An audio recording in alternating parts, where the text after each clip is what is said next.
Hello दोस्तों, स्वागत है आप सभी का हमारे YouTube चैनल पर हैरी स्कैरी टेल्स में। मेरा नाम हैरी है। आज मैं आप सभी के लिए एक और सच्ची और बेहद डरावनी कहानी लेकर आया हूँ। ये कहानी हमें भेजी है अमित सिंह जी ने। अगर दोस्तों आप भी हमें कहानी भेजना चाहते हो तो स्क्रीन पर दिखे हुए नंबर या हमारी इंस्टा आईडी पर भेज सकते हो। और हाँ दोस्तों, अगर आपने अभी तक हमारे चैनल को सब्सक्राइब नहीं किया है तो प्लीज़ हमारे चैनल को सब्सक्राइब कर लीजिए ताकि आपको हमारी नई वीडियो की नोटिफिकेशन मिल पाए। तो चलिए दोस्तों, कहानी को शुरू करते हैं। समुद्र के बीच में एक छोटा सा टापू जिसमें एक छोटी सी बस्ती बसी थी और साथ में थी एक बहुत बड़ी लैब जिसमें रासायनिक हथियारों पर काम होता था। किसी को भी उस लैब के बारे में नहीं पता था कि वहाँ काम क्या होता है। दीपक सर, जल्दी चलिए, आपको कुछ दिखाना है। विजय, जो कि दीपक का असिस्टेंट था, उसने अपने सर से कहा। क्या हुआ विजय, तुम इतने घबराए हुए क्यों हो? दीपक ने विजय से पूछा। सर, बात ही कुछ ऐसी है। सेल नंबर 3 में जो मुर्दा रखा हुआ था, मैंने उसमें कुछ हरकत देखी है, विजय ने कहा। इसका मतलब कि उसमें जान आने लगी है, दीपक ने सिर हिलाते हुए कहा। सर, मतलब कि आपको पहले से ही पता था कि ऐसा कुछ होने वाला है? हाँ बिल्कुल, जो भी मैं प्रयोग कर रहा था उसमें मुझे सफलता मिल रही है। चलो एक बार मैं उसे जरूर देखना चाहूँगा, दीपक ने कहा। दोनों सेल नंबर 3 पर पहुँचे। उस मुर्दे में अभी भी मामूली हरकत हो रही थी। क्या हमें सेल नंबर 3 को खोलकर देखना चाहिए? विजय ने पूछा। नहीं, पहले हमें रेडिएशन से बचने के लिए सेफ्टी किट पहननी होगी, दीपक ने कहा। दीपक की बात सुनकर विजय ने दीपक को प्रश्नवाचक नजरों से देखा। तुम्हारी सब समझ में आ जाएगा, थोड़ा सब्र करो, दीपक ने कहा। दोनों सेफ्टी किट पहनकर अंदर गए। उस मुर्दे का सारा शरीर गल चुका था। दीपक ने उसके चेहरे से कपड़ा हटाया। उसकी आंख बाहर निकल आई थी।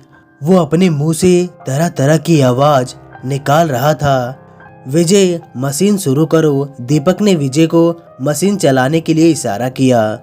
दीपक के हाथ में एक इंजेक्शन था। उसने जैसे ही उस मुर्दे के इंजेक्शन लगाया तभी मुर्दे के जिस्म में हरकत और भी ज्यादा बढ़ गई। मुर्दे ने उठने की कोशिश की लेकिन वो बंधा हुआ तो वो कुछ नहीं कर पाया। उधर दीपक के चेहरे पर कामयाबी की मुस्कान आ रही थी। सर, मैं अभी तक नहीं समझ पा रहा हूँ कि ये सब क्या है, विजय ने बाहर आकर दीपक से पूछा। मेरे साथ आओ, सब समझाता हूँ, दीपक ने कहा। ये देखो, दीपक ने सिस्टम दिखाते हुए कहा। देखो इसके शरीर को, इंजेक्शन लगाते ही इसके शरीर में नए सेल्स बनने लगे हैं। मैंने एक नए तत्व का आविष्कार किया है। फिलहाल इसका नाम एनोटोनियम रखा है। ये सिर्फ एक ही इंजेक्शन मुर्दे में जान डाल देता है, दीपक ने मुस्कुराते हुए कहा। इसका मतलब कि अब कोई नहीं मर सकता, सब अमर हो जाएंगे, विजय ने कहा। हाँ, मेरी कोशिश तो यही करने की है, दीपक ने कहा। सर, क्या ये सब करना सही रहेगा, विजय ने पूछा। क्यों, इसमें क्या समस्या है? सोचो जरा, हम इससे क्या क्या कर सकते हैं, दीपक ने कहा। और सर, इस रेडिएशन का क्या इससे फर्क नहीं पड़ेगा, विजय ने पूछा। उसका भी मैं बहुत जल्दी समाधान ढूंढ लूंगा, दीपक ने कहा। तभी बाहर से एक शख्स भागता हुआ आया। सर, सेल नंबर 3 में जो मुर्दा था वो काबू से बाहर हो चुका है। दीपक ने एक इंजेक्शन लिया और उसमें कुछ दवाई भरी। चलो जल्दी चलो, दीपक ने कहा। सब सेल नंबर 3 के पास पहुंचे तो देखा वो मुर्दा खूंखार हो गया था और सारा सामान उठाकर फेंक रहा था। हमें जल्दी ही कुछ करना पड़ेगा, नहीं तो ये सेल तोड़ देगा और फिर सभी जगह रेडिएशन फैल जाएगा। जल्दी सेफ्टी किट लेकर आओ, दीपक ने कहा। तभी उस मुर्दे ने एक लोहे की रॉड शीशे पर दे मारी और शीशा एक तेज आवाज के साथ टूट गया। विजय, जाओ जल्दी से अलार्म बजा दो, ये रेडिएशन फैलाने वाला है। इतना मैं इसे रोकने की कोशिश करता हूँ, दीपक ने कहा। सर, आप, इससे पहले कि विजय कुछ और कह पाता, दीपक उस सेल में दाखिल हो चुका था। विजय वहां से भागकर गया। उधर दीपक ने इंजेक्शन अपने हाथ में ले लिया और जैसे ही दीपक ने उस मुर्दे के इंजेक्शन मारने की कोशिश की, वो मुर्दा कूदकर दीपक पर चढ़ गया और उसने दीपक की गर्दन पर काट खाया। विजय ने भागकर सायरन बजा दिया। सायरन की आवाज सब जगह बजने लगी। समय बहुत कम है, उसने सोचा। वो जल्दी से दीपक के कमरे में गया और जो कुछ भी उसके हाथ लगा उसने बैग में भर लिया। सायरन की आवाज सुनकर गार्ड भी वहां आ गए। सब जगह रेडिएशन फैल गया है, कोई भी बिना सेफ्टी किट के सेल 3 के आसपास ना जाए। विजय ने माइक पर सबको समझा दिया। सब लोग सेफ्टी किट पहनकर वहां पहुंचे। वो मुर्दा वहां नहीं था, लेकिन दीपक की लाश वहां पड़ी हुई थी, जो धीरे धीरे गल रही थी। इसके शरीर को सील कर दो, विजय ने कहा। विजय कुछ गार्ड के साथ बाहर आया। सब लोगों को यहाँ से बाहर निकालने का प्रबंध करो, मैं कुछ गार्ड के साथ नीचे जा रहा हूँ। ये पैरों की छाप देखकर यही लगता है कि वो मुर्दा नीचे गया होगा, विजय ने कहा। नीचे तो पावर प्लांट है, अगर वो फट गया तो ये पूरी जगह रेडिएशन से तबाह हो जाएगी, एक ने कहा। हाँ तो हमें जल्दी करना होगा, चलो जल्दी नीचे चलो, लेकिन पूरी सावधानी से चलना। विजय और सारे गार्ड हथियारों के साथ नीचे जाने लगे। सब नीचे तहखाने में पहुंचे। अगर किसी को भी वो मुर्दा दिखे तो गोली मत चलाना, हमें उसे ऐसे ही पकड़ना है। यहाँ हर जगह घातक रेडिएशन फैला हुआ है। अगर किसी वजह से इस रेडिएशन में रिसाव होता है तो ये सारा टापू पल भर में बर्बाद हो जाएगा, विजय ने सबको समझाते हुए कहा। अब हमें 2 टीम में बढ़ जाना चाहिए, विजय ने कहा। वो लोग धीरे धीरे आगे बढ़ने लगे। थोड़ी ही दूरी पर वो मुर्दा उन्हें दिख गया। वो मुर्दा प्लांट को तोड़ने में लगा हुआ था। ये क्या कर रहा है? इसे जल्दी ही नहीं रोका तो ये सब कुछ बर्बाद कर देगा, विजय ने कहा। जल्दी इस पर जंजीर फेंको, विजय ने इशारा किया। एक गार्ड ने जंजीर फेंकी। जंजीर सीधा उस मुर्दे के गले में जाकर अटक गई। इसे जोर से खींचो, विजय ने कहा। उन्होंने जोर लगाया तो वो मुर्दा खूंखार हो गया। उसने जंजीर तोड़ डाली और उन गार्डों की तरफ बढ़ने लगा। उसने एक वार से ही गार्ड को दीवार पर दे मारा। इसकी ताकत तो बढ़ती ही जा रही है, विजय ने कहा। इतने में उस मुर्दे ने दूसरे गार्ड को जंजीर से ही खींचकर नीचे पटक दिया। इसके बाद वो बाकी गार्डों की तरफ बढ़ने लगा। एक गार्ड ने जब ये सब देखा तो उसने अवशेष में आकर अंधाधुन उस मुर्दे पर गोली चलानी शुरू कर दी। गोली मत चलाना, विजय कहता ही रह गया, लेकिन उसके कहने का कोई भी फायदा नहीं हुआ। बंदूक की कुछ गोलियां वहां रखे रेडिएशन सिलेंडर में भी लग चुकी थी और उनसे रेडिएशन का रिसाव होने लगा था। उस मुर्दे का कुछ पता नहीं चल रहा था। यहाँ रेडिएशन फैल रहा है, सब जल्दी से यहाँ से निकलो, विजय ने कहा। बस कुछ ही लोग तहखाने से ऊपर आ पाए, बाकी की सब चीख सुनाई पड़ रही थी। ऊपर आकर उन लोगों ने उसका दरवाजा अच्छे से बंद कर दिया। जितनी जल्दी हो सके हमें शिप पर पहुंचना होगा, विजय ने कहा। आगे बढ़ते ही विजय को वो मुर्दा एक कोने में मरा हुआ दिखा। विजय ने पास जाकर देखा तो उस मुर्दे में किसी भी तरह की हलचल नहीं हो रही थी। उस मुर्दे के कंधे पर अभी भी उस इंजेक्शन की सुई गड़ी हुई थी। इसे देखकर तो ऐसा लगता है जैसे इसमें कभी जान ही नहीं रही हो। उसे वहीं छोड़कर विजय जल्दी से जल्दी लैब से बाहर आया। सब जगह अफरा तफरी का माहौल था। कुछ ही दूरी पर समुद्र में वो शिप खड़ा था। लोग जल्दी जल्दी उस शिप की तरफ भाग रहे थे।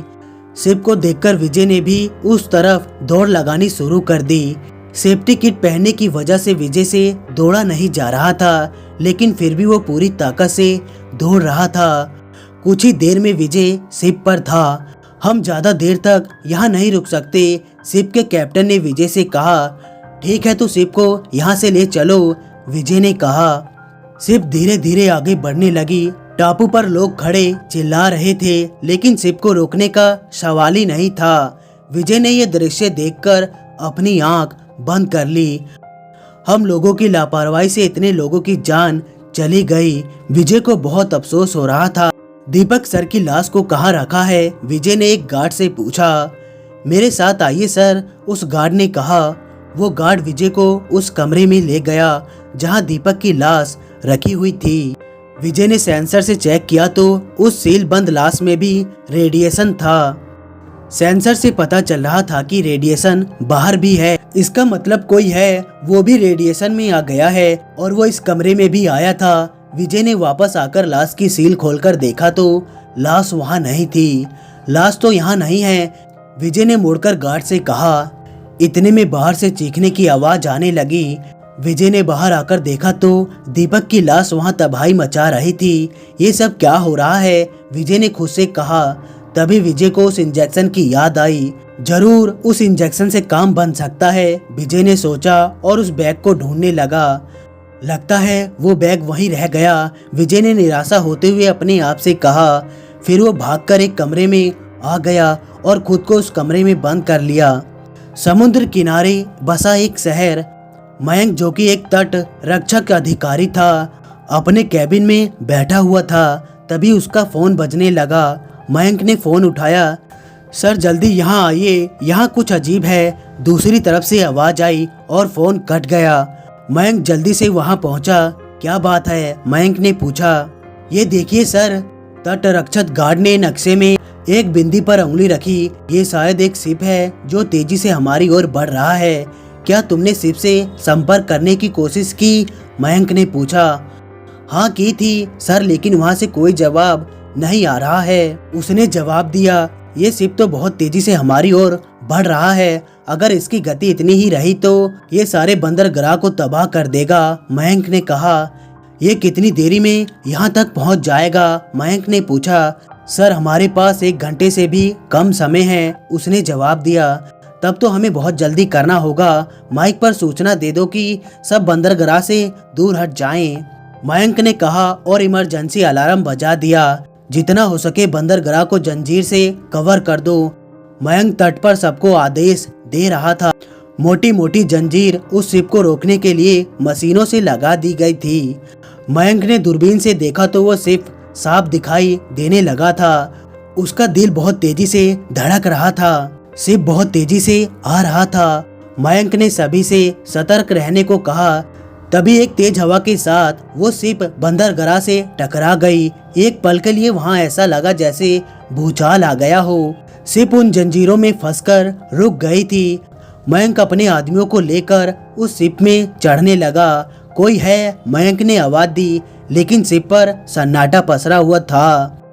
मयंक डेक पर आया तो वहाँ का नजारा देखकर उसकी आंख फटी रह गई। बहुत सारी जली हुई और आधी खाई हुई लाश यहाँ वहाँ बिखरी पड़ी थी। ओह माय गॉड, ये सब क्या है, मयंक के मुंह से निकला। जल्दी डेक पर सब जगह देखो, कोई इंसान अगर जीवित मिलता है तो उसे बचाने का प्रयास करो, मयंक ने अपने आदमियों से आगे बढ़ने को कहा। मयंक ने फोन मिलाया। मैं T4 बंदरगाह के तट का रक्षक अधिकारी मयंक बोल रहा हूँ। यहाँ एक बड़ी शिप बंदरगाह से टकरा गई है। हमें कुछ और आदमियों और कुछ डॉक्टरों की जरूरत है। ये बोलकर मयंक ने फोन कट कर दिया। फोन काटने के बाद मयंक अपने आदमियों को देखने लगा। कोई जिंदा इंसान मिला है क्या, मयंक ने पूछा। अभी तक नहीं सर, एक आदमी ने कहा। मयंक बाकी जगह का निरीक्षण करने लगा। तभी मयंक को अपने पीछे से किसी के दौड़ने की आहट हुई। मयंक ने पलटकर देखा तो कुछ नहीं था। सेफ्टी के तौर पर मयंक ने अपनी गन निकाल ली थी। डेक पर मयंक के आदमी उन लाशों को देख रहे थे कि तभी एक लाश ने उनमें से एक आदमी का पैर अपने मुंह में भर लिया। आउच! उस आदमी के मुंह से एक चीख और वो उन लाशों के बीच जा गिरा। देखते ही देखते बाकी की लाश भी उस आदमी को खाने के लिए उस आदमी से चिपट गई। मयंक धीरे धीरे उस ओर बढ़ने लगा था जिधर से उसे किसी के दौड़ने की आवाज आई थी। आगे चलकर मयंक को किसी के गुर्राने और चबाने की आवाज सुनाई पड़ने लगी। मयंक ने देखा तो एक आदमी वहां बैठा हुआ था, कुछ खाने में लगा हुआ था। उसे देखकर मयंक अपने माथे का पसीना पोंछने लगा। अपने हाथ ऊपर करो, मयंक ने अपनी गन उस आदमी पर तानते हुए कहा। मयंक की आवाज सुनकर वो पलटा। उसका अधिकतर शरीर गल चुका था और उसके सामने एक लाश और पड़ी थी जिसका हाथ वो आदमी चबा रहा था। उसे देखकर मयंक बहुत ज्यादा घबरा गया। वो आदमी धीरे धीरे उसकी ओर बढ़ने लगा। मयंक के हाथ कांप रहे थे। वो चाहकर भी अपनी गन का ट्रिगर नहीं दबा पा रहा था। तभी वो आदमी मयंक के ऊपर झपटा। उसके झपटने से मयंक की गन का ट्रिगर दब गया और गन की गोली उस आदमी के सर पर जा लगी। गोली लगने से उस आदमी का आधा सर उसकी गर्दन से आकर लटक गया। मयंक ने एक लात पूरी ताकत से उसके ऊपर मारी। वो आदमी थोड़ी दूर जा गिरा और देखते ही देखते वो समुद्र में कूदकर गायब हो गया। मयंक के पीछे से गोली चलने की आवाज आने लगी। वो वापस बाहर की ओर भागा कि तभी उसे किसी के चिल्लाने की आवाज आई। मयंक एक कमरे के पास पहुंचा जहां से आवाज आ रही। कौन है यहाँ? मयंक ने पूछा। मेरी मदद करो, कमरे के अंदर से आवाज आई। मयंक ने दरवाजा खोलने की कोशिश की तो दरवाजे का लॉक काम नहीं कर रहा था। पीछे हट जाओ, मयंक ने कहा और लॉक पर अपनी गन से फायर किया। गोली से वो लॉक टूट गया। मयंक ने दरवाजा खोला तो एक आदमी एक कोने से निकलकर सामने आ गया। कौन हो तुम? मयंक ने पूछा। मैं विजय हूँ, उस आदमी ने घबराकर कहा। ठीक है, मेरे पीछे आओ, मयंक ने कहा। मयंक वापस डेक की तरफ आया तो देखा वहाँ उसके आदमी और लाश के बीच जंग छिड़ी हुई थी। अपने आदमियों से कहो कि जितनी जल्दी हो सके उतनी जल्दी ये शिप छोड़ दें। यहाँ इन लाशों के अलावा और भी बहुत चीज है, जैसे कि घातक रेडिएशन। विजय ने कहा तो मयंक के चेहरे पर चिंता की लहर दौड़ गई। सब लोग मेरी बात सुनो, जितनी जल्दी हो सके उतनी जल्दी इस शिप को छोड़ दो, मयंक तेजी से चिल्लाया। और ध्यान रहे कि कोई भी शिप में ना तो चढ़े और ना ही उतरे, मयंक ने अपने आदमियों से कहा और तेजी से शिप से नीचे उतरने लगा। मयंक विजय के साथ अपने केबिन में बैठा हुआ था। मुझे बताओ कि ये सब क्या है? ये लाश अचानक जिंदा कैसे हो गई? मैंने एक लाश के सर पर भी गोली मारी थी, लेकिन उस लाश को तब भी कुछ नहीं हुआ। ऐसा लगता है जैसे कि मैं कोई सपना देख रहा हूँ, मयंक ने अपना सर पकड़ते हुए कहा। क्या उस मुर्दे ने डॉक्टर वाला कोट पहना हुआ था? विजय ने मयंक की तरफ देखते हुए कहा। हाँ, मयंक ने कहा। अब वो मुर्दा कहाँ है? विजय ने घबराकर मयंक से पूछा। पता नहीं, गोली लगने के बाद वो समुद्र में कूद गया था, मयंक ने कहा। मयंक की बात सुनकर विजय अपनी कुर्सी पर पसर गया। तुम नहीं जानते कि कितनी बड़ी गड़बड़ हो गई है। मुझे एक इमरजेंसी कॉल करनी है अभी, विजय ने कुर्सी से उठते हुए जोर देकर कहा। हेलो, मैं विजय बात कर रहा हूँ, मुझे कर्नल संदीप से बात करनी है, फोन मिलाने पर विजय ने कहा। फोन कुछ देर शांत रहा और फिर किसी ने फोन उठाया। हेलो, मैं कर्नल संदीप बात कर रहा हूँ। उधर से एक भारी आवाज आई। कर्नल साहब, मैं सीक्रेट ऑपरेशन O02 का लीडर विजय बात कर रहा हूँ। जैसे कि हमें खबर मिली थी, उस लैब में वाकई कुछ अजीब प्रयोग हो रहा था। मुर्दों को वापस जिंदा करना भी उसमें से एक प्रयोग था, जो कि पूरी तरह नाकाम रहा। मुर्दा जिंदा तो हुए हैं, लेकिन उस तरह से नहीं जैसे उन्हें होना चाहिए था। उस प्रयोग की वजह से घातक रेडिएशन उस टापू पर फैल गया है। विजय जल्दी से जल्दी सब कुछ बताता चला गया। यानी कि हमारा शक सही था। खैर, मैं तुम्हारा छावनी पर इंतजार कर रहा हूँ, मुझे जल्दी आकर मिलो, कर्नल ने कहा। मुझे एक बात और कहनी है। मैं इस समय TV4 बंदरगाह पर हूँ और यहाँ की स्थिति को संभालने के लिए हमें सेना की एक टुकड़ी की जरूरत पड़ेगी। यहाँ एक शिप खड़ा है और वो शिप उसी टापू से लौटा है। मुझे लगता है कि कुछ मुर्दे अभी भी इस शिप पर हैं, विजय ने कहा। ठीक है, मैं देखता हूँ कि क्या हो सकता है, कर्नल ने कहा और फोन काट दिया। तुम्हारे पास यहाँ कितने लोग हैं? विजय ने मयंक से पूछा। ज्यादा लोग तो नहीं हैं, कुल मिलाकर बस 20 लोग होंगे, मयंक ने जवाब दिया। तुम अपने सभी आदमियों से कह दो कि तट और इस शिप का अच्छे से ध्यान रखें। सेना की एक टुकड़ी भी जल्दी से यहाँ पहुँच जाएगी, विजय ने कहा। तभी बाहर से गोलियां चलने की आवाज आने लगी। लगता है कुछ गड़बड़ है, मयंक ने कहा। गन तो चला लेते हो? मयंक ने पूछा। अच्छे से चला लेता हूँ, विजय ने कहा। ठीक है, तो ये गन रखो, मयंक ने कहा और दोनों मयंक की केबिन से बाहर आ गए। तो दोस्तों, कहानी अभी बाकी है, पार्ट 2 बहुत जल्दी आएगा। और दोस्तों, कहानी आप लोगों को कैसी लगी लाइक और कमेंट करके जरूर बताएं और साथ में हमारे चैनल को सब्सक्राइब भी कर लें। मिलते हैं अगली वीडियो में, तब तक के लिए धन्यवाद दोस्तों।